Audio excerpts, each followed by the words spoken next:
আমি দুবাই থেকে সৌদি আরবে মাল বিক্রি করি। শুনেছি এক্সপোর্টের ক্ষেত্রে 0% ভ্যাট হয়, কিন্তু কখনো কাস্টমস ডকুমেন্টস দেরিতে আসে। এই অবস্থায় কিভাবে ভ্যাট কমপ্লায়েন্স ঠিকভাবে করতে হবে? ধন্যবাদ। আমি যদি প্রশ্নটি বুঝে থাকি যে উদ্যোক্তা ভাই যেটা করেন সৌদি আরব, আহ, দুবাই থেকে বা সংযুক্ত আরব আমিরাত থেকে উনি এক্সপোর্ট করেন সৌদি আরবে। এখন উনি যেটা জানেন সেটা হলো এক্সপোর্টে তো 0% ভ্যাট হয়। তা এখন ডকুমেন্টসটা মানে এক্সপোর্ট এভিডেন্স যেটা সেটা উনি দেরিতে পান।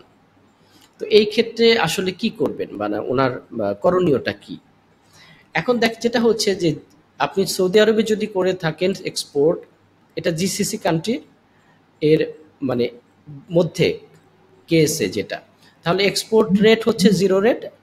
আপনি আর প্রপার এক্সপোর্ট এভিডেন্স জিসিসি কান্ট্রির বাইরে যদি হয়ে থাকে তাহলে কি হয়, পণ্য এক্সপোর্ট করা জিরো রেট হয় যদি প্রপার এক্সপোর্ট এভিডেন্স থাকে, আপনাকে মনে রাখতে হবে। আর এক্সপোর্ট প্রুফ হিসেবে কাস্টম এক্সিট সার্টিফিকেট, যেটা আপনি যেহেতু এক্সপোর্ট করছেন এবং সেই সাথে ট্রান্সপোর্ট ডকুমেন্টসগুলো আপনার সাথে থাকলেই হবে। আমি আবারও বলছি যে এক্সপোর্ট প্রুফ হিসেবে ইনিশিয়ালি আপনার কাস্টম থেকে যে এক্সিট হয়েছে আপনার পণ্যটা, সেই সার্টিফিকেট এবং ট্রান্সপোর্ট ডকুমেন্টসটা আপনার থাকবে।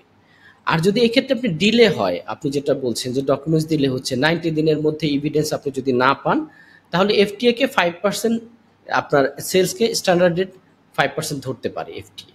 ঠিক আছে, সমাধান এক্ষেত্রে কি হবে, আপনার প্রফেশনাল অ্যাকাউন্টিং এবং এরপরে এভিডেন্স পেলে ভ্যাট অ্যাডজাস্টমেন্ট করে নেবেন আপনি। আমি আবারও বলছি সমাধানটা কি হবে, প্রফেশনাল অ্যাকাউন্টিং আপনি করবেন এবং পরে এভিডেন্স যখন আপনার কাছে আসবে তখন আপনি ভ্যাটটাকে অ্যাডজাস্টমেন্ট করে নেবেন। এই হচ্ছে বিষয়। এভাবেই আপনি যদি সংরক্ষণ করেন, আশা করি এই জটিলতা থেকে আপনি অনেকটাই মুক্ত থাকবেন। ধন্যবাদ।